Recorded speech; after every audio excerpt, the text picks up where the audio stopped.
Hi, hello. Welcome to Dear PB, a podcast where we hopefully help you become a better speedrunner, but probably won't. I'm Corvame, but you can call me May, or she, or her. I'm Swoos. You can call me SWC, or he, or they. And joining us from the Dinosaur King, Dinosaur Land. We've done this before, and I don't remember where. I got it wrong before. Whatever. It's authorblues. Hey, I'm authorblues. He, him. So we have Auth here to do a game that isn't really featured much in speedrunning. So we thought we'd give it a platform here. Yeah, it's a cool little indie game. Yeah. Maybe you've heard of it, maybe you haven't. I don't like that Mario kicks Yoshi. I like how we haven't said the name of the game yet either. It's Super Mario World. I forgot, if you're listening via podcast form, it's Super Mario World.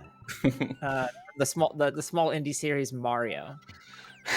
You may have heard of him. Maybe. Probably not, though. Did you know that the middle of the Super Mario World logo says OO? Oh, no. Yes. Anyways. Yeah, so you could start whenever you like. Yeah, I'll just jump right into it. Now I'm also very upset by the kerning on the logo. You've made me look at it now. I was not prepared to look at it. It's not amazing. The R in Super is like so far to the right. They really gave it their best. Soup R. It's S-oop R. There's like an extra... there is like an extra pixel in the middle of the P in Super that always bothers me. Is there? It's like a stretched pixel, yeah. Yeah, it's like a weird extra... Anyway, here we go.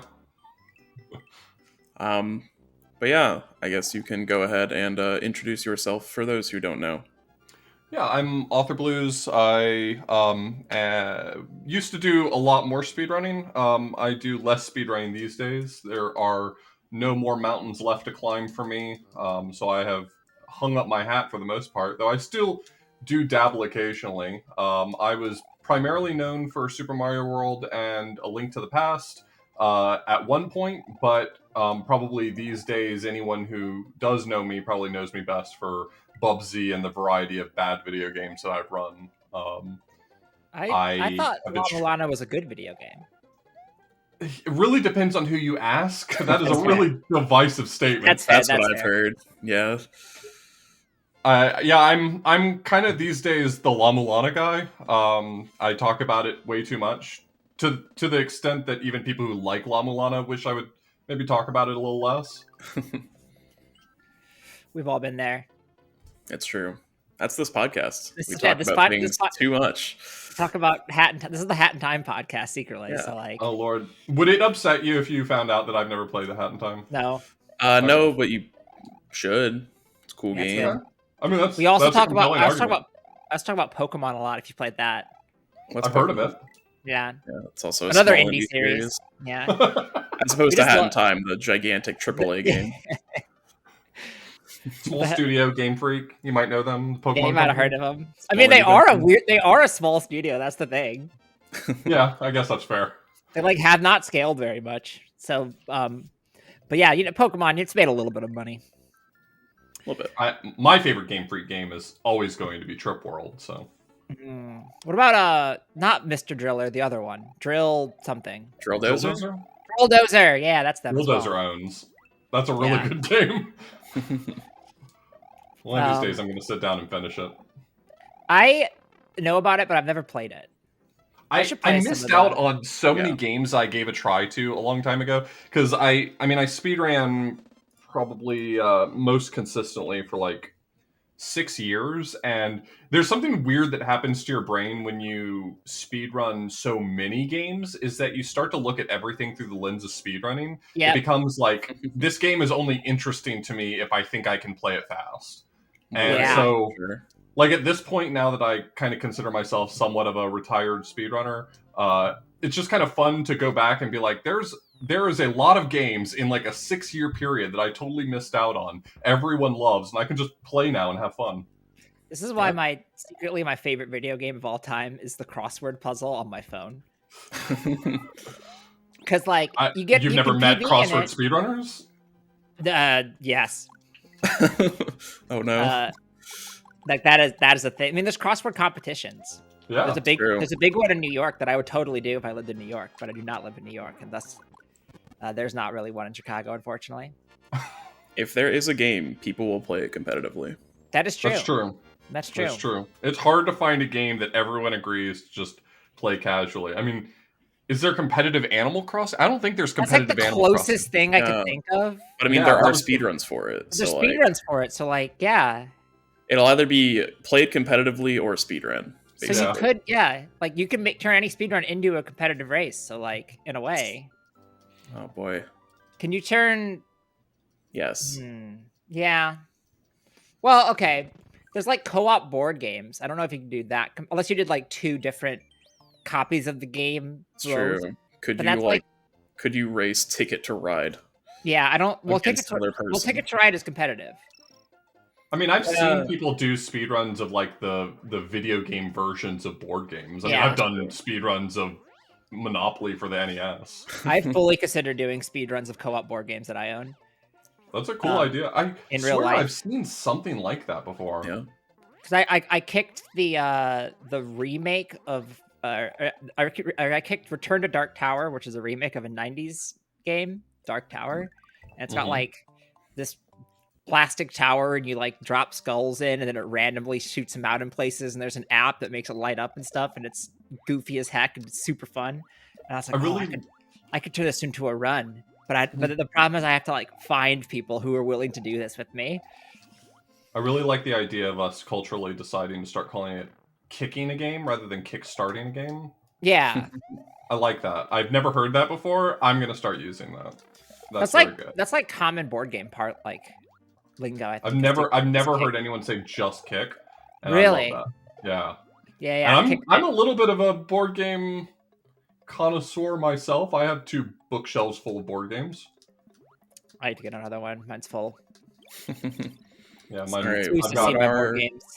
I got board games on top of my bookshelf, just going higher because I won't invest in another bookshelf. Yeah. Okay, but have you heard of the Campaign for North Africa? Is that the one where it's not meant to be played because there's like rules upon rules upon rules, and they made it as a bit? Sort of, but it's also a full game would take about 1,500 hours to complete. Oh no. So that's a good speedrun challenge for the folks at home. Yeah, see if you can cut that down to like 1,100. Yeah, it's again important to make sure that your community has breaks for long runs. Don't do an 1,100-hour speedrun as a single segment. Yeah. Be responsible. The map board alone is 3 meters long. Yeah, that's cool. Out. That's pretty cool. There are a lot of like I don't want to say meme board games, but like I don't know what the right, like avant-garde or like like conceptual board games, I guess, where it's like we did this as a bit. Sure. I mean, this was made in the 70s, so I mean, yeah. I'm still convinced that Settlers of Catan was made as a joke. That's because it's bad. The official stance of this podcast, and by that I mean me, the person who cares much more about board games in this podcast, that's true. As its influence on making people understand that there are lots of board games out there. There's a whole scene around it is good, but Catan, the game itself, is not good. Yeah, fair. It is a mess. As far as gateways go, it's not the best gateway out there. It really isn't. Yeah, like Ticket to Ride's the other one I feel like is a big gateway, and I like Ticket to Ride. I think that. I'm a huge fan of Ticket to Ride. Yeah. It's about trains, which is cool. Everyone Big loves fan of trains. What other good gateways? Codenames is good. That's a good gateway board game. Yeah, I got a handful that. I mean, my sign of a good like gateway board game is can I play it with my parents? I've got quite a few of those that I regularly take to them. I've got like the name of it is suddenly escaping me. It's basically Taboo, but with like a dungeon crawling theme. With a dungeon crawling theme. That sounds interesting. That it sounds. I know 5-minute dungeon, but that's different. It's like a word game. Yeah, it's a word game where you're given a word and your team. So it's basically Taboo, but you get to decide which words are taboo. So the idea of taboo is that you have a word you're trying to get your team to say, like your teammate to say, but there's a list of words that you're not allowed to say. I played this. Yeah, I played this at Gen Con before they released it. But I can't remember the name of it. It's really good. Yeah, it is really good. I don't remember who published it. But yeah, it was really cool. I've got a handful of other games that they're like very simple, light concept games that my parents like, and I mean that's the like my parents are not into board games like I am into board games. So if I can take it to them, explain the rules easily enough that they're going to follow along, and then play it with them, like that's a pretty good sign. Yeah, my sister got into I tried to get my sister into board games for years and years and years and years, and then she worked for a very nerdy company. And then all of a sudden was like, board games in D&D are pretty good. And I'm like, I told you this for like... I spent all these years. What the heck? Why don't you listen to me? All right, we can't turn this into... I mean, we could turn this into a board game podcast. We have done this before. I have like not been as into board... I have not followed the scene as much in the last couple of years, though. Well, it's kind of hard to play board games when you're not allowed to have your friends over. Exactly. It wasn't a good investment for a bit. Though shout outs to there's a game called the Isle of Cats, which I like a lot, and they released a version that or like an altered rule set that if one person owns the game, then everybody else can play using it over Zoom. It was very neat. DS download play but a board game. Yeah, it's like essentially it's physical DS download play. I feel like the board game industry probably has been suffering during all of this for exactly the reasons we're saying, and anyone who can figure out a way to overcome that in the meantime is being smart. Yeah, because like Gen Con got canceled 2 years ago, and then last year's was like, oh, I don't know about that one. Though I guess I did go to Midwest Speed Fest like the same month, so I'm a bad influence. I keep dragging you back to board game talk. I know. That's because they're so good. I want to play board games. This is a podcast where we answer your questions. Ooh, yeah. Add it to the list. This is a podcast where you send in questions about speedrunning or non-speedrunning. You can send in non-speedrunning questions, and we will answer them. Send in board game questions. Send in board game questions, yeah. And we answer them. We bestow upon you our wisdom and our unwisdom, usually the latter. I feel like that's been clear based on the discussion so far. We got a couple questions this week sent in by you, the loyal listeners, whom we all love and adore.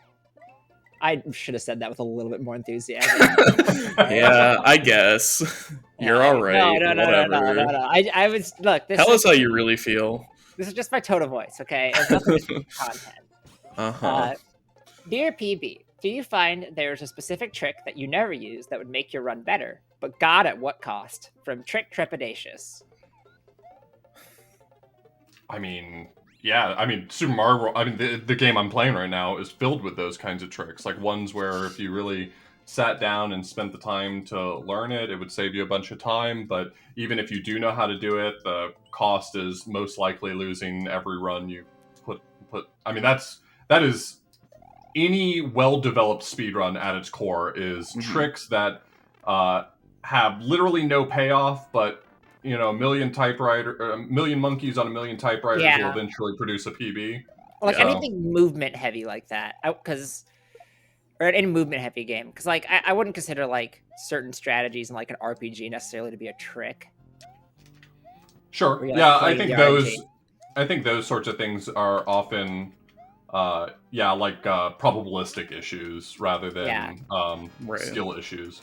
But like this game, you know, Super Mario World has tricks where you can like do a long string of movement and glitches that end up producing a result where you beat an individual level, like let's say 10 seconds faster. And it's remarkably doable. A lot of people get good at it, and you can certainly learn how to do it and get basically a free time save. But once you start putting into runs, you're talking about, you know, 40 minutes into the run having a 80% chance of losing that run, and I mean that's demoralizing. Yeah, that is. And for this reason, annoying.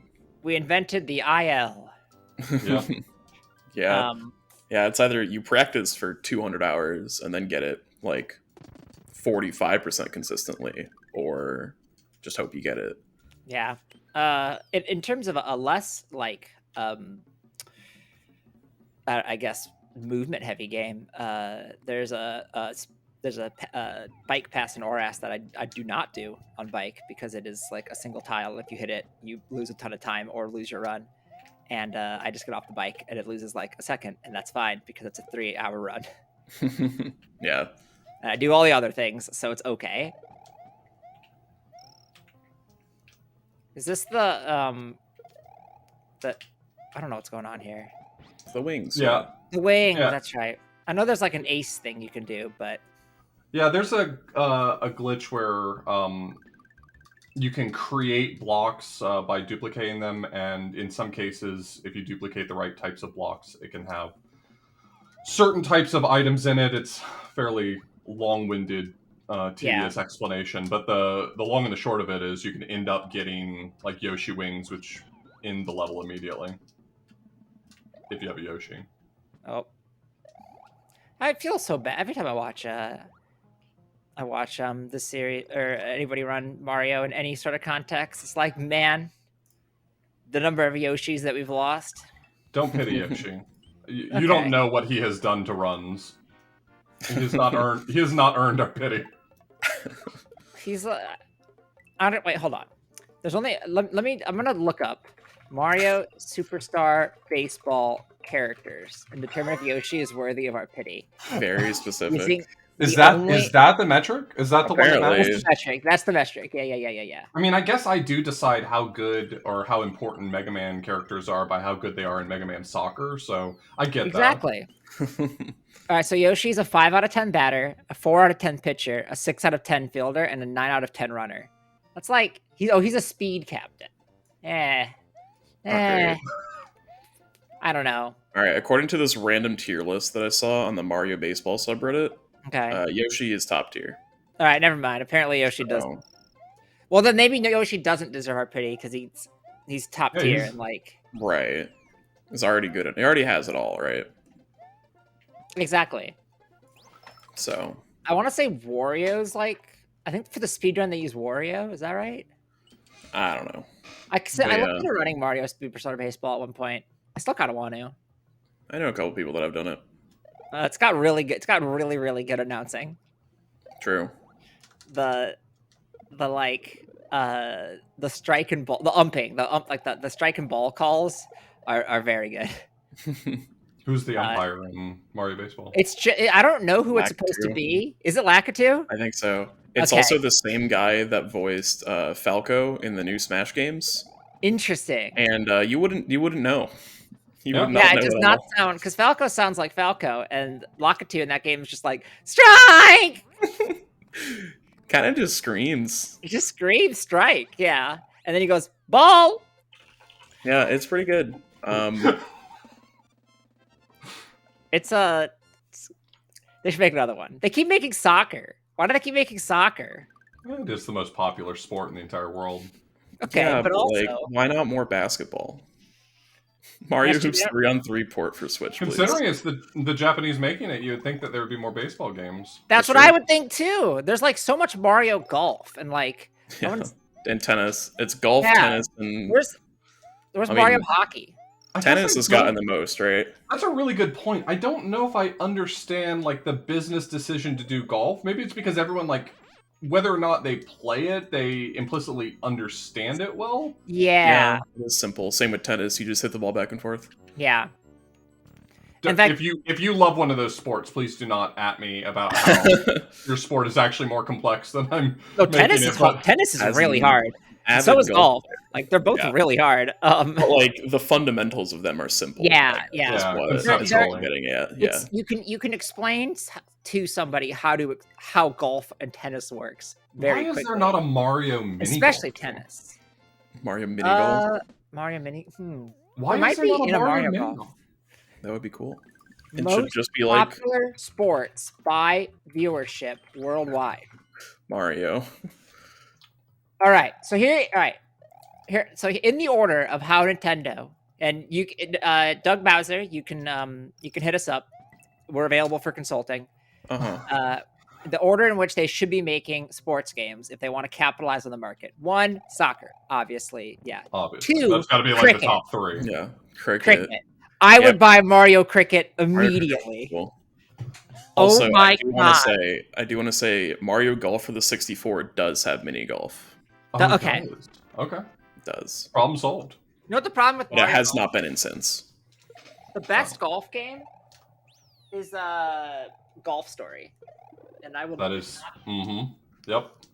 I will not be taking comments on that. Golf Story is so good. It absolutely is. I dropped something. I don't know where it went. Whatever. It's fine. It's fine.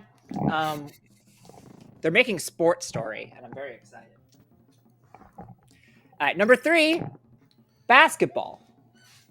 Mario Hoops 3-on-3. I don't know how true this list is, by the way. It comes from thetealmango.com. All right, you know what? No, I trust ballerstatus.com. Ooh, they're ballers over there. This is the same list.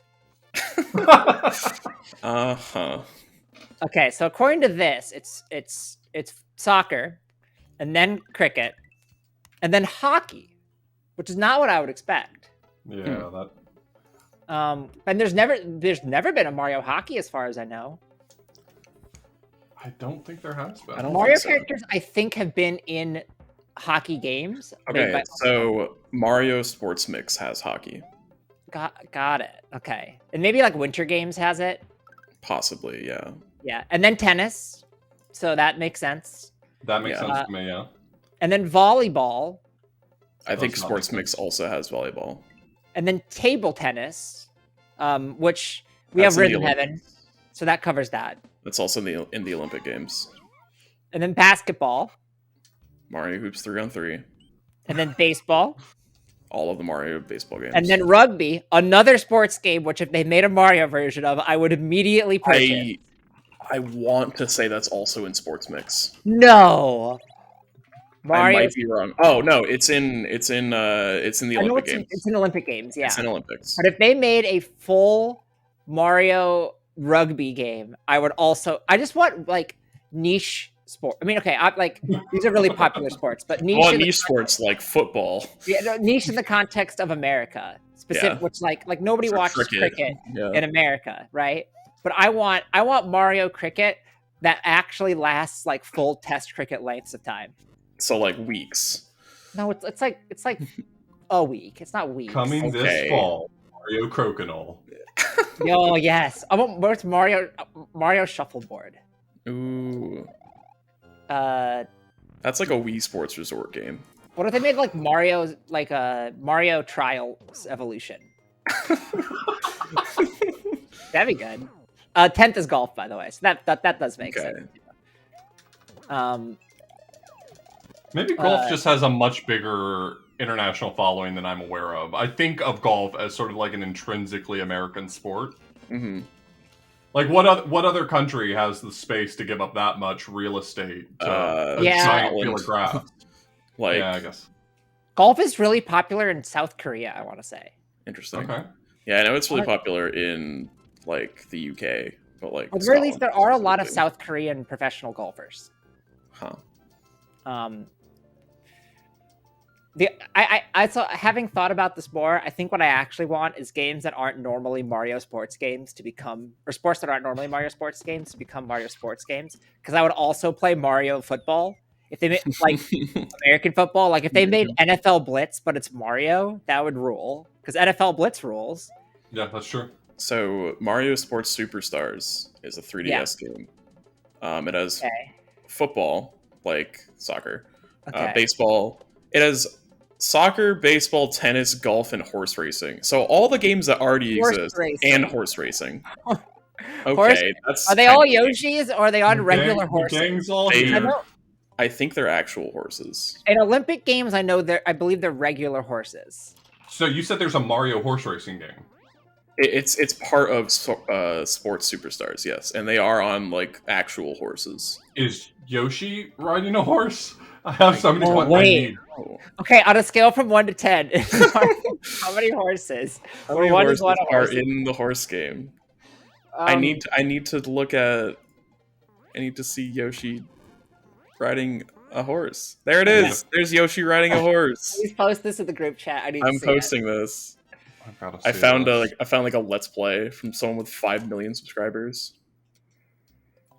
Clearly, that's the like market we got to corner. The Mario horse racing fans. Yeah. We're gonna add that to the list of. Oh, no. Oh my god, that's incredible! You could so just then put Mario on Yoshi's back, and it would just be another tier. God. I just dropped stuff. I just knocked a bunch of stuff off my desk by shaking it because I got so excited about Yoshi riding a horse. So then, Sports Mix, which is also like a variety sports game, has volleyball, ice hockey, dodgeball, and basketball, and that was on the Wii. Dodgeball's a weird choice. Got dodgeball. I want Poker Night at the Inventory, but it's Mario. And it's just like all of them. That's Mario Poker. Is there Mario Poker? You okay. No, I mean, I don't think Mario Poker exists. I meant that would just be Mario Poker, but now it's occurred to me that you mean you want them hassling each other. Yeah. The banter is the best part of the game. Exactly. Also, the lore for Mario Sports Mix is that a toad was gardening flowers when all of a sudden an object crashes behind Princess Peach's castle. Toad then runs over to the object and finds a red crystal containing a basketball, a green crystal containing a volleyball, a yellow crystal containing a dodgeball, and a blue crystal containing a coin, which serves as a hockey puck. And then they're like, hey, we should make these sports, which are very conveniently the sports that are played. Are these like the origin stories of the sports? Apparently. Okay. After the player beats the game in all 4 sports individually, the player is taken to a boss fight against Behemoth from Final Fantasy. I'm sorry. What the hell? You've invented this just now. There's no way this exists. I wish I was making this up. No, I believe you because I don't think you could make this up on the fly. I want to stay on the record saying I do not. Fair. That is fair. All right, but there is at least some precedent because there are Final Fantasy characters in Hoops 3-on-3. There's Final Fantasy characters in Super Mario RPG, but that doesn't make it okay. That's true. Yeah. How is this not a bigger deal? And then after you beat Behemoth, you get a sports mix mode unlocked, which is largely identical, but after you beat the sports again, you play against Behemoth King. Also from Final Fantasy. This is a 3DS game? This is a Wii game. This is a Wii game. Okay. Look at Sports Superstars and see if they shoehorned any more characters in there. No, there's a lot less. Yeah, I felt like they weren't really collaborating with Square around that time. Yeah, there's a lot less content on the wiki page for Superstars, and everyone called it pretty bad because I remember it was pretty bad. Yeah. But that's what you get. Bring back DDR Mario Mix.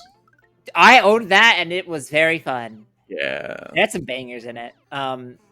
I've changed my mind about Poker Night at the Inventory with Mario because it wouldn't be as good as the original Poker Night at the Inventory because it wouldn't have Max. So. Or GLaDOS. GLaDOS is in 2, I think, right? Is she not in both? I don't think so. Isn't the first one Heavy TF2, Max, Strong in the first one? Strong Bad, yeah. Poker Night at the Inventory. Wasn't one of the characters? Oh, and it's Tycho Brahe from yeah. I guess there isn't a dealer in the first one. Yeah. Literally, that game is carried so hard by Strong Bad and Max. Yeah, that makes sense. 2 of the best characters of all time, and I miss the Homestar Runner so badly every day of my life. Though they did just post new Homestar Runner content yesterday. Wow. What?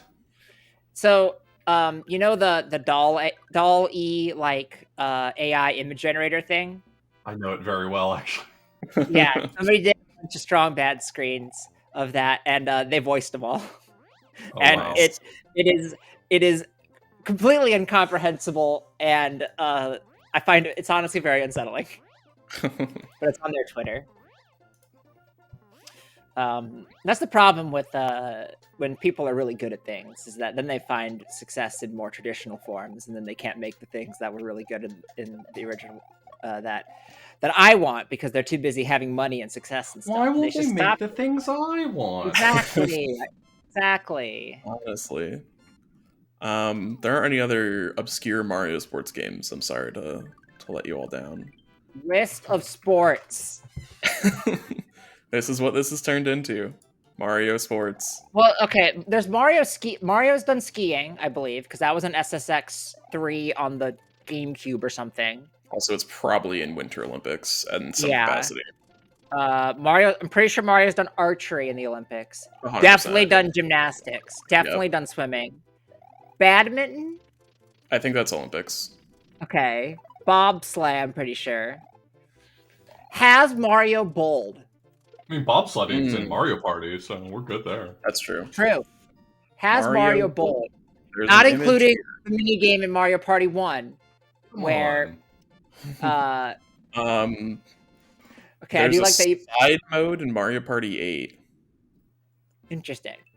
That's bowling. In our group chat, Swoos posted Yoshi riding a horse, and then 5 minutes later, Emre left the group. That makes sense. I'm sorry. There's no Mario CrossFit. Ooh. Mario P90X. Is there Mario fishing? There's Sega Big Bass Fishing. That's the opposite of Mario, but close. It feels like that probably doesn't feature Mario. Yeah. I don't know. Could be crossover. Sure. No, the only thing is Mario Party. Nintendo probably. I bet out of any major Japanese developer, Nintendo has made the least fishing. That's true. There is fishing in Paper Mario. The origami. There's fishing in Kirby. Party. Kirby for Gore has fishing, and it's very, very good. And there's fishing in Animal Crossing, obviously. Really? I don't know why developers keep adding fishing to their game, because fishing in video games peaked with the Yakuza series, and no one will ever top it. But that's fair, but can you think of a game that has fishing in it that is made worse by the fishing? Sega Bass Fishing. Yes, actually. There are games where, like, you have to fish in order to, like, get resources that you need. Like Monster Hunter, I actually think the fishing makes it worse. Because, like, you don't need the resources that you get from fishing from Monster Hunter, but, like, sometimes you want them, and I want to hit monsters with my insect glaive. I don't want to fish in that game. Also, I suppose I have a good answer. Fishing minigames rule. There's a ton of fishing in Mario because Lakitu is fishing constantly. See, a game that does fishing really well without putting a lot of effort into it is Hades. Because it's very infrequent that you get to fish, but when you do get to fish, it's exciting because you get a good reward for it, and the minigame is very easy. I will also say that Stardew Valley has a very good fishing minigame. That makes sense. Does Mario and the Olympic Games have powerlifting? I can totally see that being a thing. I think so. Yeah, I feel like I've seen that before. Also, I just posted the Behemoth fight from Mario Sports Mix. This is like one of those things where it's like we're gonna show you Unreal Engine 3 by putting Mario into it. That's what this has the energy from. It also looks kind of like a Max Raid battle from Sword and Shield. It really does. It looks so. It's so much. So not good. I love how much Nintendo is comfortable with like taking their IP and just doing whatever with it. So much so that it can sometimes be hard to look at a screenshot and know whether or not it's real or fake. Honestly, like this does not look real. They're both really strict and weirdly lax sometimes, and it makes no sense, right? Because like on one hand, they're like, well, we can't have Super Mario, or we can't bring back Paper Mario because that would be 2 Mario RPGs, and simply, who would want another Paper Mario game? Obviously, no one. No, nobody. I mean, they made such a huge fuss in like what 94 when they did all the Philips CDI, or they licensed out for the Philips CDI games. Yeah, exactly. Those were a bust, and they were like, well, we've got to really tighten it down for our IP, and then like 15 years later, they make Mario and Rabbids. So yeah, and it's like Mario and Rabbids is like such an absurd thing that is like, how is it actually pretty good? It's crazy that it is actually really good. Like everything about it sounds like a bit. Yeah, it sounds like a game we would make up for a bonus episode. I mean, when it was leaked, everyone was like, "Yeah, no way!" Like, there's no way that it's going to be a Mario and Raving Rabbids crossover that is XCOM. That wouldn't make any sense. My only problem with Mario and Rabbids is that I played it it came out right as I was playing a bunch of XCOM 2, and it is not as good as XCOM 2. Yeah, but which is a fantastic video game, and thus I was like, oh, I could just play more XCOM. This is a normal thing happening on my screen right now. Yeah. Oh, there you go. Just got another quick one. Does Mario have flying? Mario Pilot. Like aviation, yeah. I don't know how competitive aviation works. Is it like figure skating where it's just like judged? All right, I looked up Mario airplane game and I got Paper Mario: The Thousand Year Door. Or does it? And Or does it? Not wrong. Does it work like what's it called? Is regatta the right word? Where like you sail from buoy to buoy? I think so, yeah. Is that the thing I'm thinking of? Does it work like that? Sure. For aviation? I feel like it can't possibly, because you have to have a lot more clearance for aviation. Unless like a time trial. That could work. Okay. You're trying to figure out like what different sports are around aviation? Yeah, what does competitive aviation look like? Oh. Yeah, not sure. Okay, so in Olympic Games Tokyo, there's the 8-bit mode, and you know the plane from Sonic 2 that Tails flies? Yeah. They put Mario in it. Whoa. And once again, this picture looks fake. This picture looks incredibly fake, but it's from Mario. Oh, this picture looks. I've seen this picture in a Newgrounds animation in 2003. For those watching or listening, just look up Mario Skyflight, and I think it'll show up.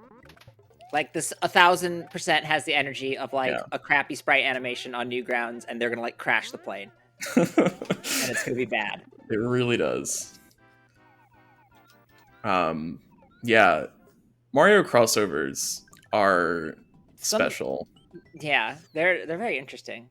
As soon as Sega stopped trying to compete with them in the console market, they became a lot more agreeable to working with them. What if Sonic Frontiers is actually Breath of the Wild 2? It's actually Super Mario Odyssey 2. That would make less sense than what I said. Good. Okay.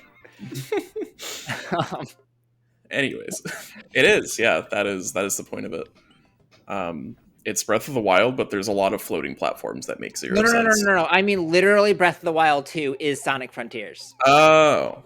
Breath of the Wild 2 is the working title for the game that will be released as Sonic Frontiers. They are the same game. And you said my idea didn't make sense. No, because they're working together now. They're friends. Nintendo and Sega are friends. Uh-huh. They're dating. They're girlfriends. Ooh. Good for them.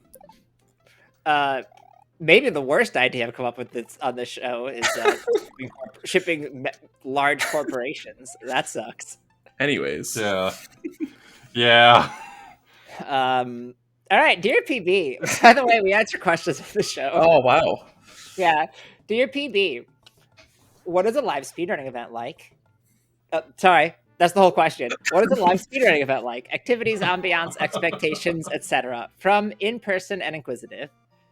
It's in person. Thank you. Wow. All right, moving on. Next question. I mean, a lot of people who have never been to a GDQ kind of look at the stream and they're like, well, why would I just go there and watch? I mean, I get a much better view on my home TV. Why would I want to go there and just sit in the audience? But I mean, most people who go to the GDQs don't really. So if you've ever been to a sports game, you'll be acutely aware that the atmosphere at a sports game is just completely different than the atmosphere of watching on your TV at home. Right. Watching your TV at home is still fun, but there's a reason why people pay money so that they can go see. Like, I like baseball. I will not watch baseball on my television, but I will go to a baseball game. Oh, I love going to baseball games. I find it the most boring sport imaginable. It is one of the most boring sports. It's horrible on TV. Football's up there too. But it's very fun in person because you just, you hang out with your friends and you drink a bunch and and that's the big part of GDQ. You don't have to watch any ads. It's much better. True. Yeah, like most people I know go to the events to meet up with other people going to the events, not exactly for the event themselves. It's kind of like how E3, like being a trade show back when E3 was like important. It was half announcements and half so that people could, like developers could network. Mm-hmm. Yeah. And then larger events like GDQ, or if there's like a marathon at a convention or something, the convention always has other stuff to do, like arcades and artist booths at Not like this conventions and time. stuff. But panels formerly. Yeah. Rip Yeah. panels. The one Back time in the before times. the one time where I would have loved to be able to have a panel. We'll get there No eventually. particular reason. And no panels. But yeah, you go for the people. And Yeah, exactly. the event is cool too, I guess. I watched more GDQ on the TV in my hotel room at GDQ than I did in the stream room. It's different for different people. I mean, for some people, it's just like hanging out in hotel rooms with friends. You know, it's just like you can guarantee all your friends are there, so you might as well go to where they are. Yeah. But for some people, like for me, I spend most of my time in the practice rooms. I just really like hanging out with people and playing video games with them. And if you ever want to play Super Smash Brothers, you don't want to go to a Smash tournament. You can just go to a speedrunning tournament, and it's the same people. Speedrunning tournament. It's the same people, but more mature. True. Yeah, GDQ always has competitive video games as well, such as Smash Bros. And that's about it. Tournament. I am not at all the in-person events that I've gone to, which is not that many. I pretty much just go for my friends' runs, and then I just hang out and walk around and get food and drink. Yep, pretty much. Yeah, you go for the people, you go for being in the area usually. Like SGDQ's always been in Minneapolis, which is cool. AGDQ 2020 was in Orlando, which has Orlando things. Whoa. Yeah, I know. Very, very specific. I mean, it was right across from Universal, so that was cool. This coming SGDQ will be the first one I haven't attended since AGDQ 14. And it's the first one I'm going to. Coincidence? Yes. Yes. Have you ever seen us in the same room together? Whoa. Whoa. It's true. We sound so similar. Hang on. It's just me talking to one person. Whoa. This whole podcast has been to gaslight me into thinking that. In terms of expectations, it's the same expectations as if you went to any convention. Be cool. Yeah. Be responsible. Be responsible. Don't embarrass yourself and everyone you're with. Don't become a infamous GDQ moment TM. There's a stereotype for people who go to GDQs that they can be a little bit more awkward, and I think the important thing to remember is if you're going to go and you're like, I don't know anyone, and that's going to be weird. I mean, there's going to be a lot of other people there who don't know a ton of people, and almost everyone, I mean, I'm sure there's exceptions, but pretty much everyone's cool with like you just coming up and talking to them. Yeah. Yeah. And everyone's okay to be a little awkward. I'm a little awkward. I'm very awkward. More than a little awkward around people I don't know. I don't know if you'll believe this, but in real life, I'm extremely awkward. So am I. Yeah. I know. I I also can't believe it. I'm super outgoing in front of people that I know, like around people that I know and I'm comfortable with. And then it's people that I don't know very well. I'm like, hey. All right. This was. I'm gonna. Bye. I gotta go. Okay, bye. I love the cool. That's the fun combination of being extroverted but also shy. Very cool. I can relate to that. Very cool. Good times. It's fun. They're good to go to. Literally, the last event that I went to, we spent half the time, like the three, like I went with Swoos and Thar, friend of the show, and we spent like half our time asleep. And that's the best part. Yeah. The best part about going to GDQ is messing up your sleep schedule for a week. We didn't even it wasn't even like we had like an early run or anything. We were all just really tired. Yeah. I've been to 2 GDQs, and both times my sleep schedule ended up converting to going to bed at like 9 a.m. and waking up at 6 p.m. Yeah. It's not very healthy, but it was fun. I always have the opposite bad habit at GDQs where I end up sleeping like an hour here and an hour there and just try to stay up as much as possible. It's like, I'm only here for a week. I have to maximize my engagement. Yeah. I just go to bed. I'm just like, you know what? I'm going to bed now. I'm tired. I just kicked everyone out of my room during Midwest Speed Fest. At like, how are you gonna make time to meet all of your I was like, fans? I'm sleeping now. You must all leave.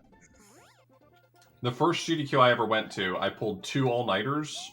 And as I've gotten older, I've shifted toward sleeping much more responsibly at GDQs. Yeah, for sure. I can't stay up all night. I'm not capable of it. I couldn't even do it in college. My body is just like, no, you have to sleep, which is fine. I'm cool with it. It's okay. A terrible habit to feel like you have to sleep. I mean, it's very unfortunate. How do you manage? I know. Sleeping, don't need it. But yeah, go to them. They're fun. And if you don't think, if you're like, oh, it's a big investment, and I don't know if I want to go to a GDQ or whatever, you can go to a smaller local event when those start picking up, and that's a smaller investment. Depending on where you live. There are some places where it will still be annoying to get to, no matter what. Yeah. Hi, this is post-production May, the May that gets added in after the fact. Did you know we have a Patreon?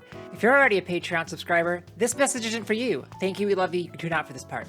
But if you're not, for only $3 a month, you can get access to episodes early and get a bonus episode at least once per month. The bonus episodes are different from the regular episodes. They're a lot more unhinged, which is kind of saying something. You get access to all the ones we've already done, even if you subscribe now, so that's cool. We don't want to have to run ads during this program, because ads suck, and supporting us via the Patreon helps us not have to do that. You can check it out at patreon.com/dearpbpod if you're interested and can afford to do so. You're already supporting us by listening to the show and telling others about it, so this is kind of like a bonus thing you could do if you really like it. Okay, cool, I'm done, bye. There should be a resource to find a speedrun community near you in person, and there is not one. That's a good point. You should make that. Yeah. Because I don't want to. But I used to run a local speedrunning group, and everyone was like, "Wow, I didn't know this existed." And I was like, "Yeah, there's no way to learn that it exists." On one hand, it'd be cool to have a Discord where it's just you opt in to your local regional role. Oh, that's a cool idea. My Pokemon Go, local Pokemon Go Discord has them for per neighborhood. But the problem is, I would make that, but I 0% want to moderate that. Right. I have enough moderation duties that I have to do already. I feel like a speedrun at large Discord is not a good idea. But I don't feel like it's inherently a bad idea if you had a good moderation team and were willing to just be like, no, you get the boot. Yeah. I mean, just like any large community, of course. Yeah. You just have to find people who are willing to do it. If you are listening to this and you're like, wow, that sounds like a really good idea, you are fully free to take this idea and make it your own. If you make money off of it, we do require 4% royalties, though. I feel like we could negotiate for more. Can I get minimum?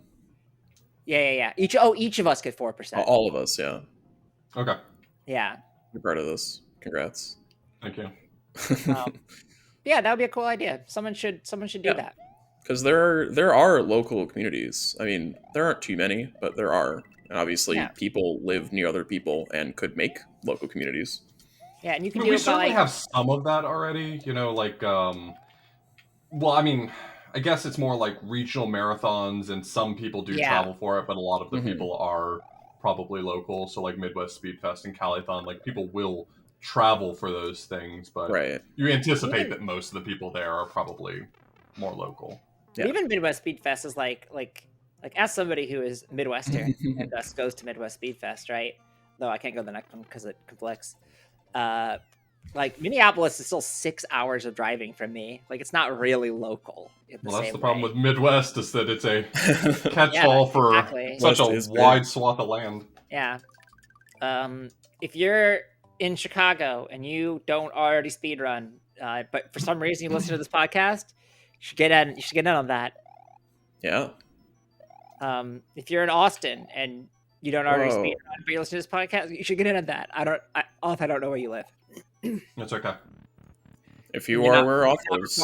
Yeah, you're not required to disclose. So I live on the East Coast. We used to do a Southern Speedrunning Summit. Me and a big group of friends who lived in the region. That was a long time ago. But yeah, local meetups are awesome. Local community is awesome. Speedrunning has become mainstream enough now that there are certainly speedrunners that live close to. I feel like I'm local speedrunners in your area. Yeah. Want to meet you? Whoa. They do. That's not a bit. They do want to. I'm a college professor, and I have not. So I've joined my college's Discord, but I haven't joined any of like the sub channels for like the university structure they have, because I'm still tortured with the idea that it's inappropriate for me as a college professor to read what my students are writing. Right. I would never in a million years join a college Discord. I'll be honest. I'm in my college Discord for the emotes. I found out there was one, and I joined it because I kind of was just curious about it. And I mean, you probably know, but maybe not everyone knows. Like university Discords, like Discord has a system for university Discords where you join like this hub, and then it has like sub Discords inside of it. And when I found that out, I was like, well, this is probably as far as I go. But I did notice that there, like at my university, there is a sub Discord for speedrunners. Well, that's cool. I don't know who they are. I will perhaps never find out who they are, but I did discover that there is a little sub Discord with a handful of people who presumably are either speedrunners themselves or at least interested in speedrunning. So that's pretty cool. As somebody who's a moderator for 2 different sub-communities of a larger speedrunning community, it'd be very cool if Discord released that hub feature for other communities. That'd be awesome. They should do that. I have a... go ahead. Oh, yeah, I have a... Back when I was in college, back in like 2017, I helped start a speedrunning community for the local area of my college and 2 others, and that was pretty cool. Did you find that there were a lot of people who already speedran, or was it like you were creating the interest? So it was both. I was someone that was already speedrunning and found it out. I don't remember how I found out about it. I think I was like personally contacted by like the person that was starting up and was like, "Hey, would you like to come to this thing?" And I was like, "Yeah, sure, that sounds good." And they're not super active right now because we used to meet every week in person, but yeah, it was definitely a good resource for those who were already in, just to hang out and talk with other people, and those that were learning about just speedrunning as a whole. Like, we were good resources for that. That's cool. That is neat. And that's how I met Jaxler, who we had on 2 weeks ago. True. Discord came out in like what, 2014, 2015, something like that. Something like that. I'm pretty sure it was on like the tail end of college when it came out, and so like there wasn't, or like the idea of joining a college Discord was not even like remotely in my thoughts at the time. And like knowing that it's like a hub and spoke thing definitely makes it more appealing. If it was like one big college Discord, I'd be like, oh yeah, there's no chance I would do something like that. I would not join that. But they usually make like subgroups. Okay, so truth be told, the original reason why I wanted to join that Discord is because I was curious. I know that a lot of Discords have like, they'll do like homework help things on Discord, and I was like, kind of wonder if like any of my students are on there. Not because I necessarily want to like find them asking for help and get them in trouble or anything, but rather I thought it might help me identify if like I'm not doing an effective job or something like that. And I noticed that there are multiple like sub Discords specifically just for like CS help or help with writing or stuff like that. And you know, I'm not naive enough to think that there's not some untoward things happening in those channels, but it is nice in general. The CS department, never. Yeah. Well, I more mean along the lines of, you know, ideally it would be like, can you help explain this concept to me? Not, can you please just answer this problem or write a program for me? Right. As a CS major, this would never happen. Yeah, exactly. Not on my watch. As a CS major, I would never get an academic integrity violation on my record. Ooh. Twice. It does feel like there's a real story going on. I played a lot of Dota in college. That's pretty much the story. Yeah, I was in a similar boat, except not with Dota. I was just irresponsible. Yeah, if I found out any of my students were playing Dota too, I'd report them. You should. You should. As somebody who still thinks Dota is a tremendous game, you shouldn't play it. Oh man, dark times for Sorry May. to hear that. Yeah. Why do they? I don't remember all these Luigi-looking Koopas. In Super Mario World, after you beat all of the levels in Special World, it like changes all the graphics and color palettes and stuff. Is this also the case on the Game Boy one? Yeah, in the Game Boy Advance one, I think they only changed once you've gotten all 96 exits, though. That's probably why I never saw it, because I did not know that this was an SNES game until like 2014.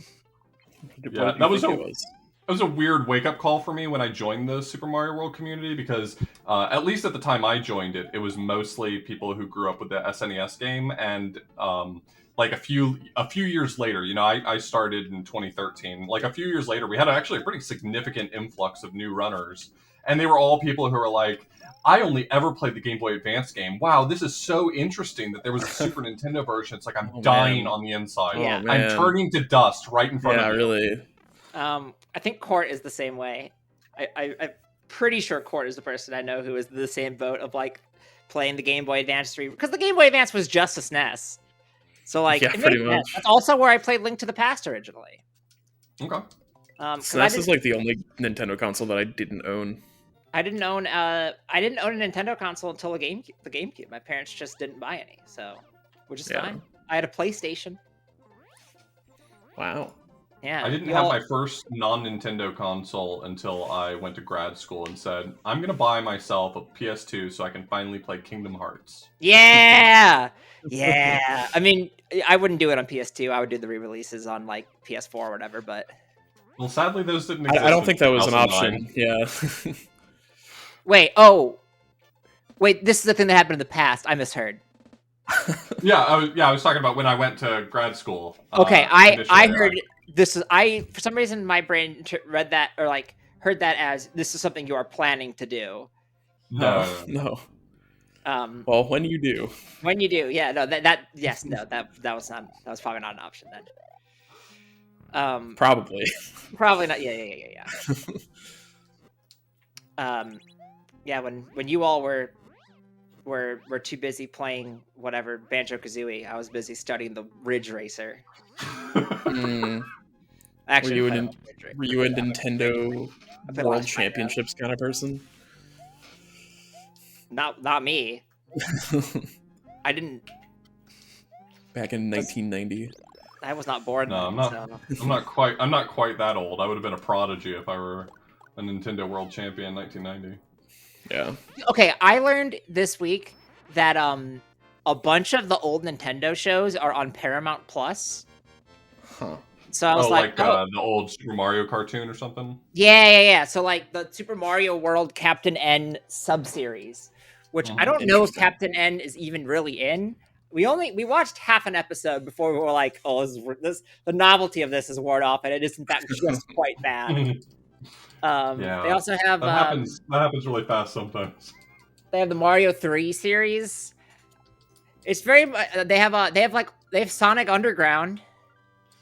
Okay. Just as an avid Bubsy fan, I watched like half of the Bubsy pilot before I was like, wow, the novelty of this ran out instantly. Yeah. I watched all of Sonic X as a kid. I really liked Sonic X. I could not tell you anything about Sonic X or Kirby Right Back at You, but I have seen all of it. They did exist. Yeah. Like no part, like it's a lot of animations that I watched as a kid did in fact stick in my brain. Not those. Very forgettable. Yeah. I was familiar with them, but I don't think I ever watched them. That'll happen. Back on 4Kids TV. There was a third one, I think, too. Right? Wasn't there a third one around that era? A third video game show? I mean, there was a Legend of Zelda cartoon. but at the same time as Kirby Right Back at You. Oh, I don't know. That's an era where Let's see. When was Kirby? 01 to 03. I feel like there was another like a sister program to it. Let's look. Maybe I made this up.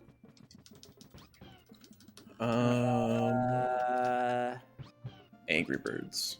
I don't think it's Angry Birds. we fully cannot get into this. All right, what was on 4Kids TV? Sonic X. I don't think I watched this on 4Kids TV. I fully don't remember 4Kids TV really existing. I didn't watch F-Zero. I don't know what it would be. Maybe it was just Sonic X. Donkey Kong Country. I didn't. Sorry, what?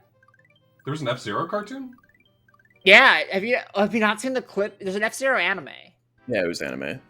There's like a very famous clip where Captain Falcon does a Falcon Punch, and it's I'll find it.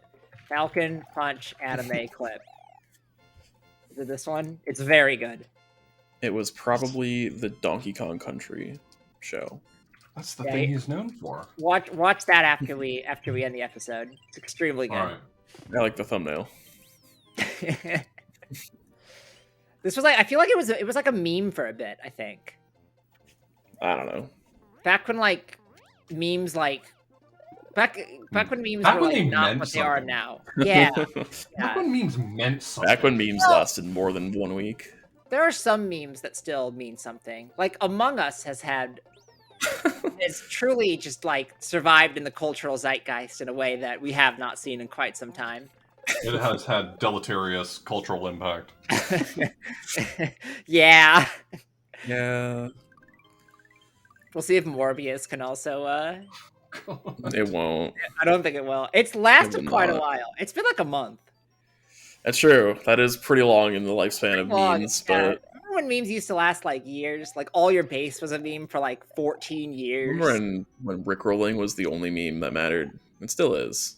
That was around the same time as all your base. Don't just undermine me like this. Okay, but like it's not a thing now, is what I'm saying.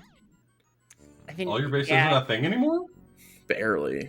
Not really. Oh, I bummer. know. I know. Some games like to reference it still, but not often. Did you know they made an episode of Kirby Right Back at Ya to advertise Kirby Air Ride? And you know another fun fact about Kirby Air Ride is they never made a sequel, even though they should, because it's so good. Yeah. That is a fun fact. I played it again recently, and guess what? Still good? Still really good. What we need is a set of Kirby sports games. We need a Kirby Air Ride Disney Princess. Okay, that was not where I was going with that, but I'm gonna have someone make a change.org petition. I'm gonna get Barack Obama to sign it, and we're gonna get Kirby Air Ride 2. Okay. I like that idea. Thank you. I like the idea that this is the power of not the president, but 2 presidents ago. Yeah. Yeah. Everyone I just knows. feel like if there's any U.S. president in history who would support Kirby Air Ride 2, it would be Barack Obama. It's true.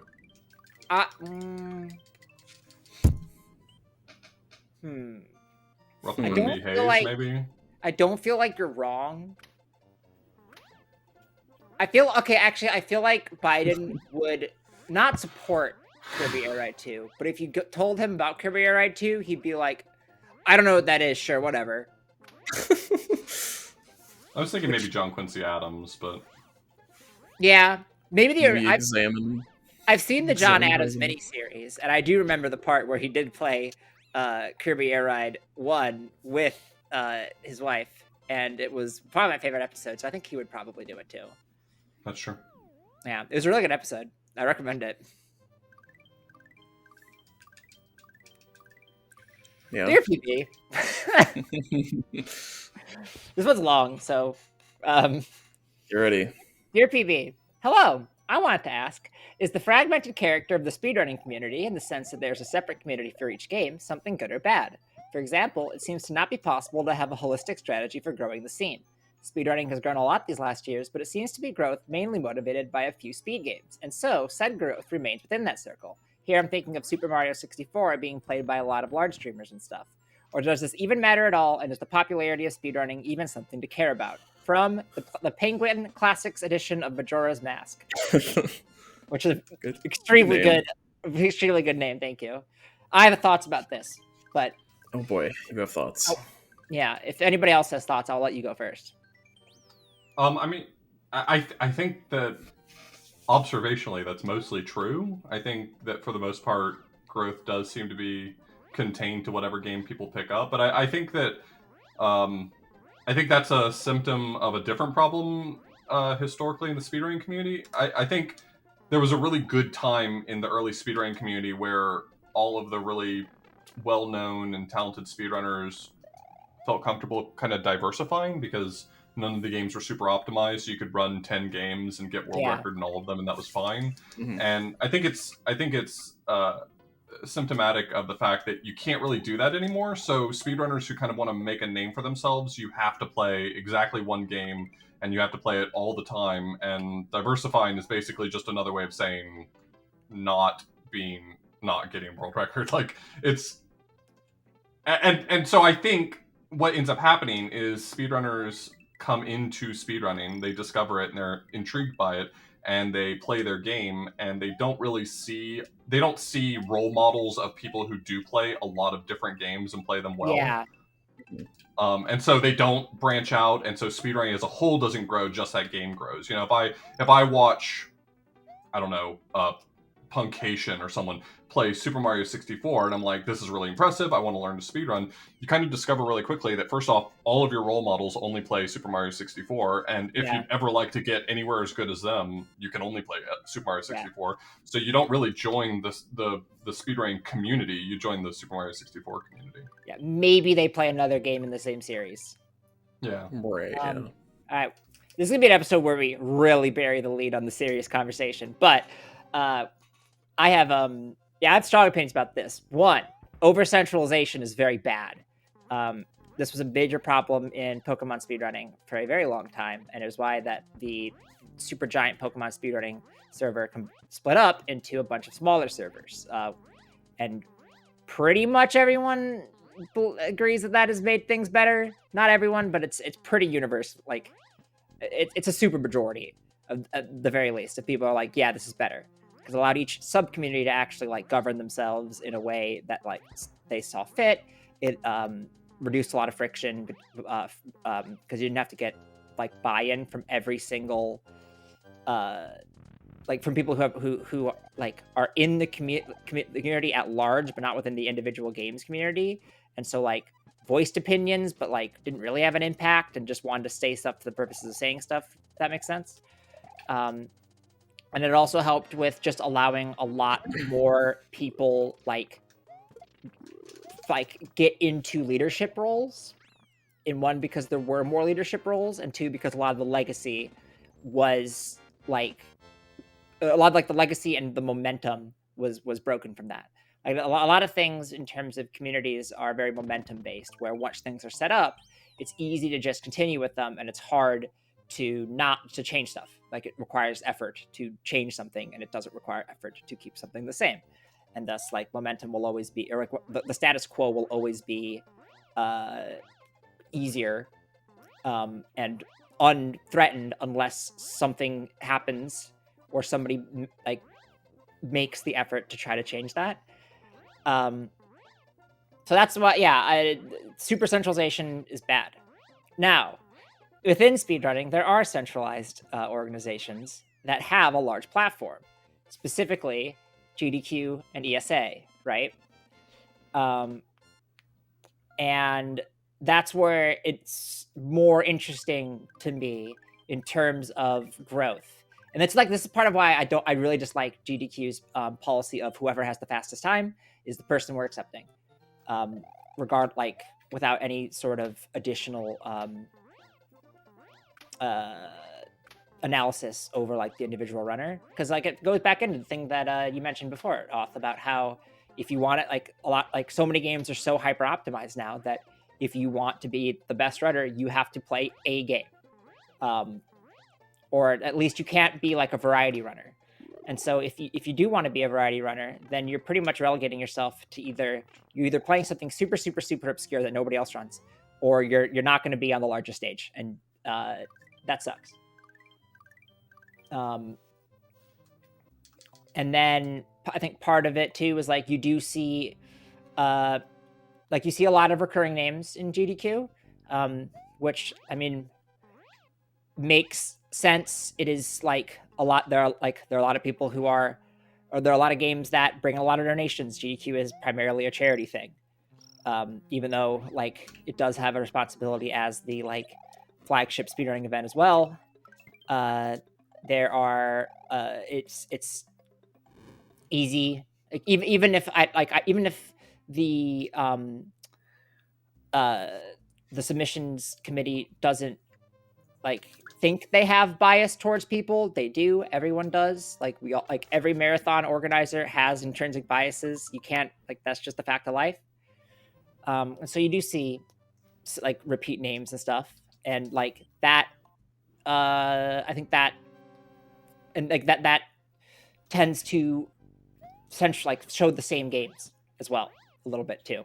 Like we've like no offense to the Super Mario World community, but we've seen like GDQ's has a ton of Super Mario World stuff, and Super Mario World is already a very very big game that doesn't necessarily need more growth, but it also does bring in a lot of money and donations, and I get why it's there, right? Yeah. So like there's trade-offs with all of that, and I think it does matter, and that like the popularity of speedrunning and individual speed games is something that you should care about, especially like within your own community. You should be invested in the popularity of it within at least to some extent. Like not necessarily like I can't believe my game isn't as big as the Mario. It's not going to be, but like more people being interested in your game is like exciting. And it helps the development of the game to get more people involved. It's good for anybody within that game who wants to do any sort of media, like content creation around it. The rising tide raises all ships, sort of thing. And just like diversity is good. For sure. Yeah. I probably have more thoughts on this. I could probably go on longer, but that's pretty much the. I think it's a hard problem to solve just by the nature. It is. It's not easy. Like, it's definitely not easy.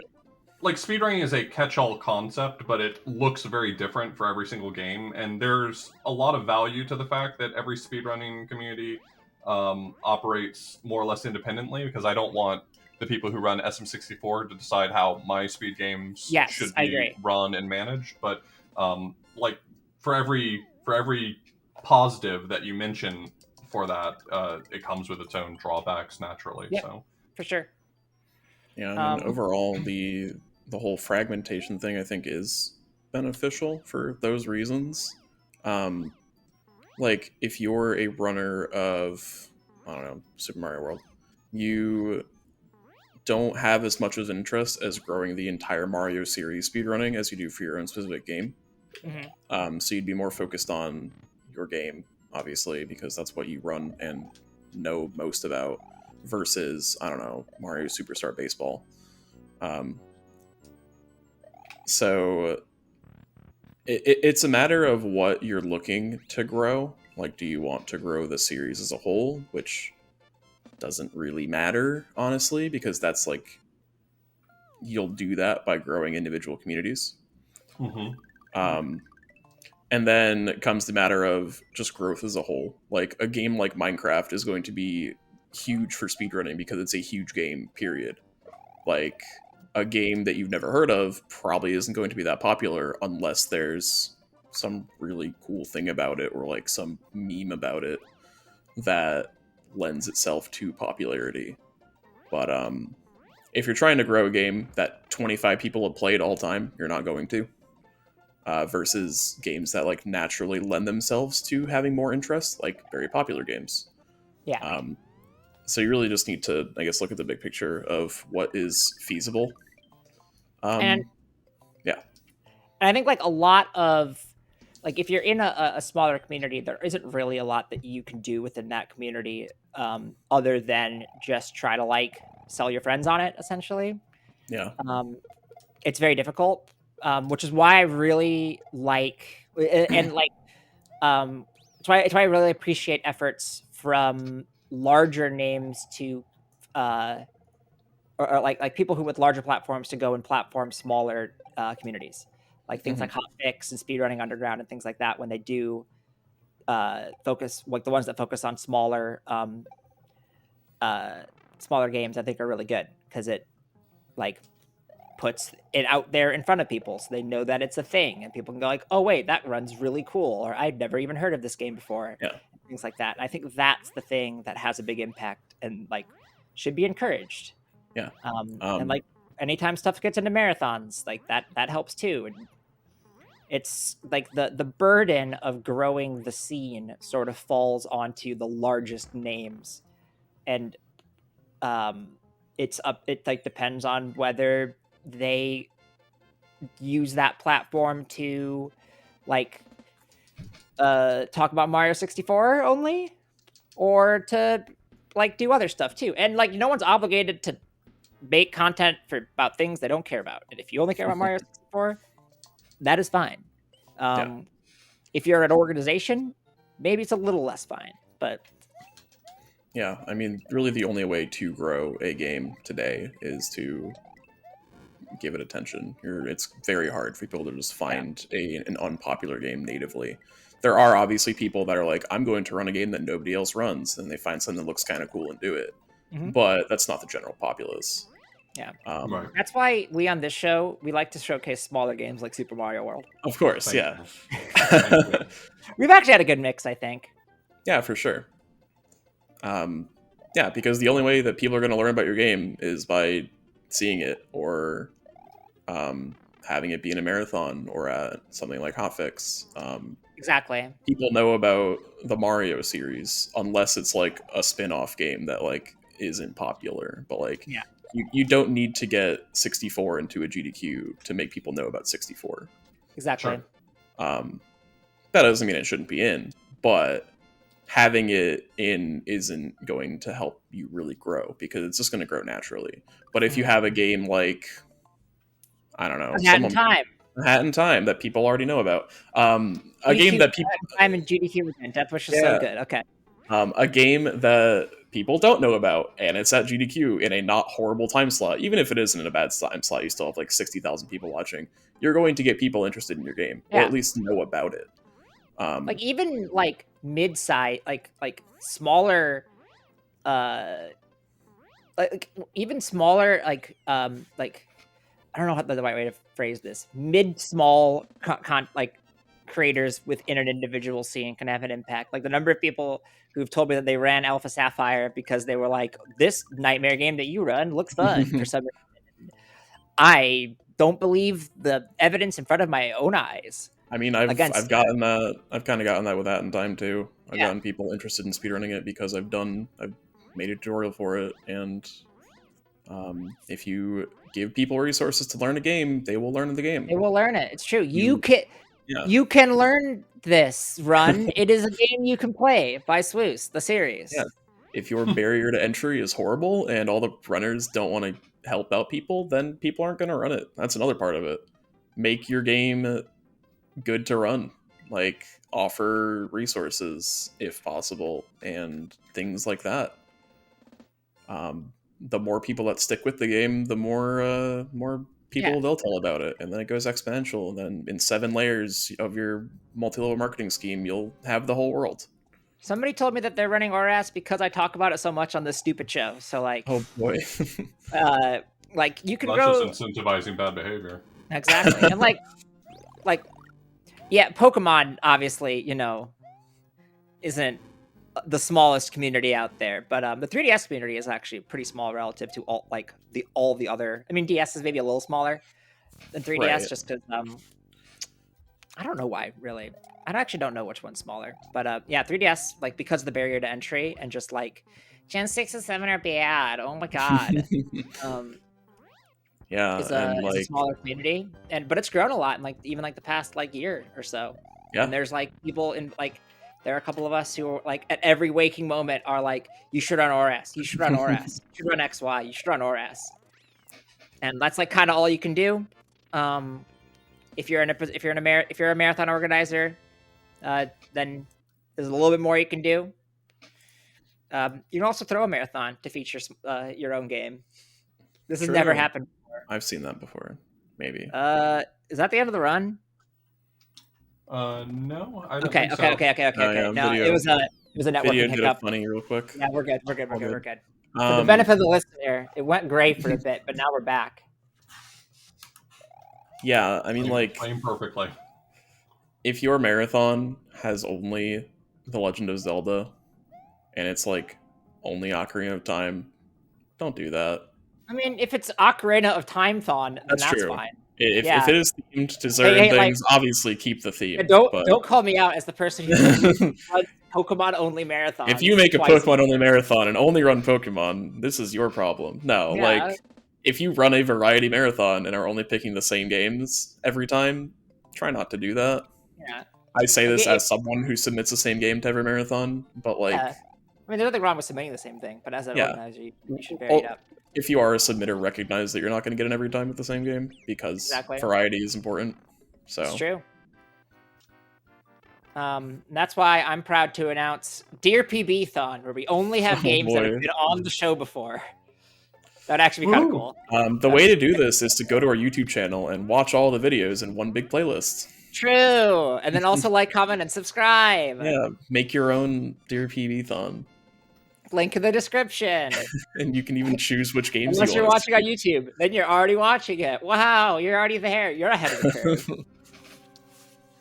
Yeah, variety is good. Variety is good. Hard to be a variety runner, but it is easy to be a variety marathon. Variety of voice, variety of games, variety of names, variety of voices, variety of choices. I made it work. I'll take it. Yeah, I'm surprised that actually kind of worked. All good. Yeah.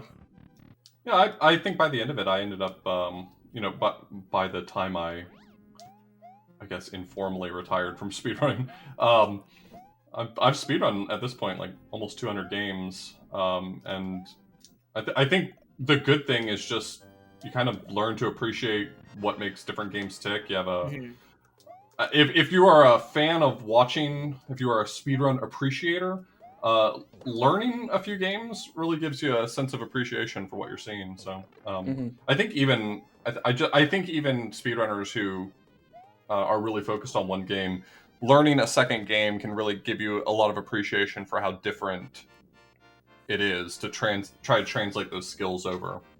Oh yeah, it's for good sure. To have a backup too, in case like one's burning you out. Yeah. Which I think we've talked about in the past on this show. I also like that you keep mentioning that you're semi-retired, and which makes this episode have the energy of like, we need you back for one last go. So I went through like a 6-year period where I would just like every day I'd be like, I need to find a new game. I need to speedrun a new game tonight.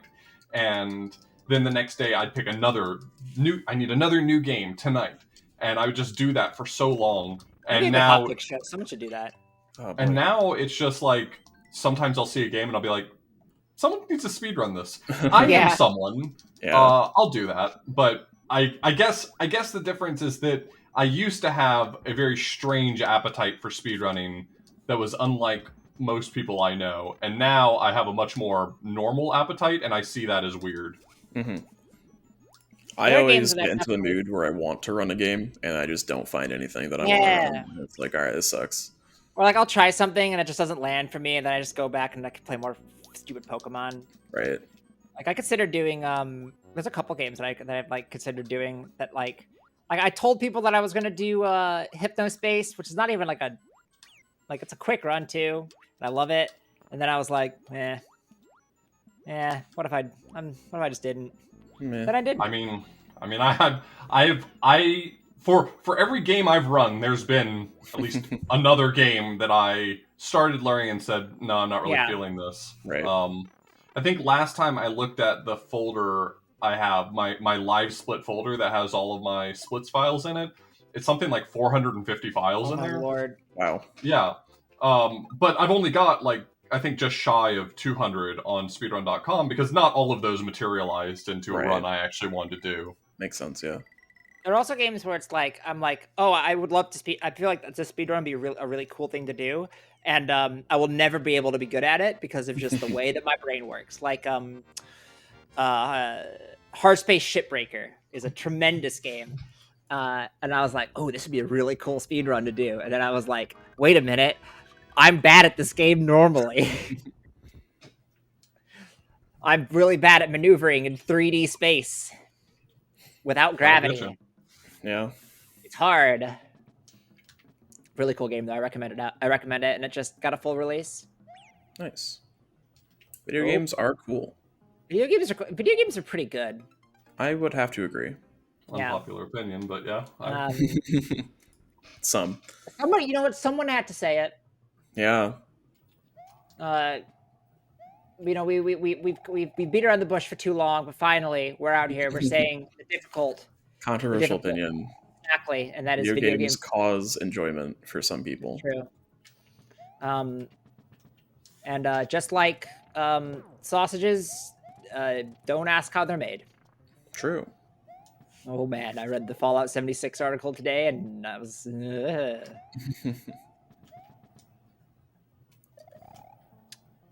Yeah. Yeah. Dear PB, what is your ideal physical setup for speedrunning, and why? From Games Done Comfy. So I got a PC. Okay. That's about it. I feel like this is an ergonomics question more so than it's a like. So I got a controller. What if I mounted my TV directly above my bed so I could just lay on my back and speedrun? So and if it's a CRT, you have the extra danger factor, which makes you run better. True. I have two different methods. If it's a 3DS game or a PC game, then I'm using my regular monitor / my 3DS itself, unless I tend to sit like a normal human being. However, if it's a game that I'm capturing through my like my HDMI capture card, then my pass-through's on a different monitor, and then I like go into full spine destruction mode, and it's bad. Yeah. It's not. That's my ideal physical setup: is sitting in chairs incorrectly. And hurting my back. My back hurts right now because I'm thinking about it. I can't imagine anything. I can't.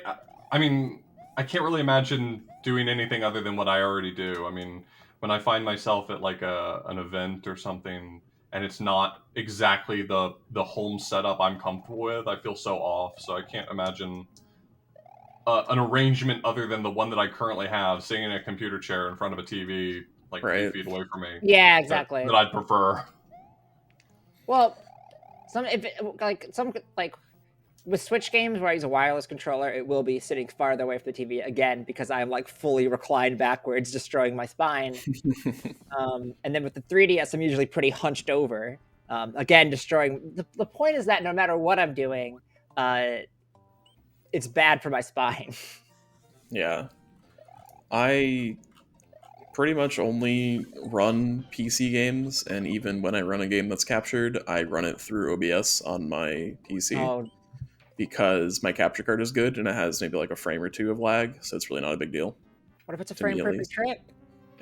Don't run games with frame perfect tricks. Just do run a game with a frame perfect trick. Yeah, just anticipate the frame. Okay. Do I run games with frame perfect tricks? Yeah. On controller. Yeah, not through OBS. Oh yeah. PC game. I only thought about conditional that I am capturing a game. Yeah, I only thought about half of the condition. All you think about is a hat in time for the PC. Yeah, have we talked about a hat in time for the PC yet enough this episode? I don't think we have. We have a quota. When I run it on Switch, Gear sponsor us. Be aware. If you're from Gears for Breakfast and you're watching, you should sponsor us. Yeah, I know someone who just got interviewed for them today, so I'll let them know. Yes. Do I know them? Maybe. No. Fingers crossed. Oh, okay. They are in another community that is not speedrunning related. Okay.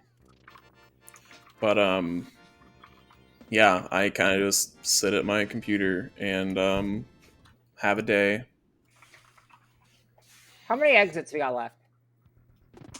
It depends. If I actually play it out, quite a few, but. All right.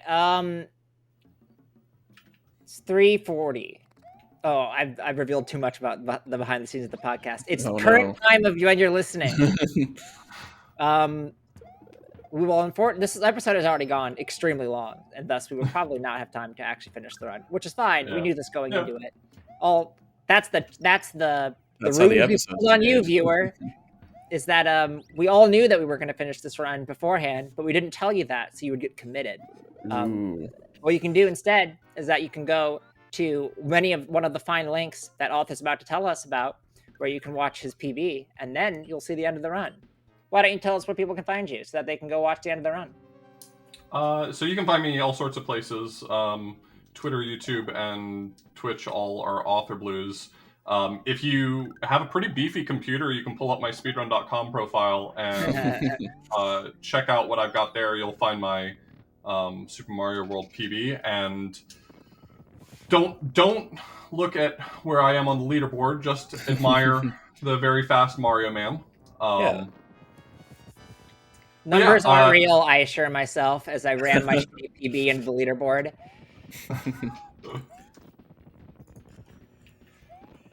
Those are all the places you can find me. Yep. Sorry, I didn't know if you were done or not. If you like, if you like this show and you're like, wow, I wish I had more of that. Good news, there's a bunch more. There's like at least 20 episodes more, and you can find them at our YouTube link in the description because we don't have a nice YouTube link yet. And you can also follow us on Twitter at twitter.com/DearPBPod, where you learn about the episodes that are going to come up, and you learn about the episodes when they come out, and you learn about when there's bonus episodes. By the way, you heard an ad for this before, but there's bonus episodes. And in the bonus episodes, you give us money on Patreon at patreon.com/DearPBPod, and you get a bonus episode at least once a month. We just released, or we're about to release one, that is extremely dumb, and we're probably going to do a second one because it's really dumb. So you can check that out. I think that's it. We have a big announcement, but we can't talk about it yet, so get excited for that. Yeah. Maybe next week. What kind of announcement is that? Hopefully soon we can talk. It's an announcement of an announcement. I learned it from game developers. Oh my God. We have a Nintendo Direct soon. That would actually be a pretty good bet. We just did it like... If we were in the same city, write that down. If we were in the same city, I would totally record that and do the little snap, and then get cease and desisted. Yes. Nintendo, if you're listening, please don't actually cease and desist us. But yeah, that'll be fun. Maybe next week we'll have more to talk about it. But if not, damn. Time doesn't end until you defeat Bowser in this category, which is as many categories as you happen to do within the time that we had during a Dear PB episode, which you should add that on the. Yeah, this is actually world record for like 90 exit or however many. Yeah, I was gonna say it's. Is that time? The very prestigious. Yeah, time is first frame. Peach pops out. Yeah, 89 exits. Ooh. All right, the most prestigious category. Yeah, world record 89 exits. Thank you. 89. Parentheses, specifically the 89 that you did here. Yeah. Everyone's favorite category. And if this category looked fun, again, the only way to it's important to grow speedrunning communities we talked about. So you should become a runner of Super Mario World 89 exits, parentheses, only the ones that we saw here. Yeah. And yeah, that's it. Follow us on all the social media stuff, and follow Auth on all the social media stuff. So that way you can get more video games because they're good. And when Auth, you know what we always say at the end of every episode, right? That famous catchphrase that everyone knows. Exactly. So on the count of 3, we'll all say it together. Are you ready? All right. Yep. All right. 1, 2, 3. Don't be racist. Don't forget to drink your Ovaltine. Yep, that one too. Bye. Don't drink racist Ovaltine. You shouldn't.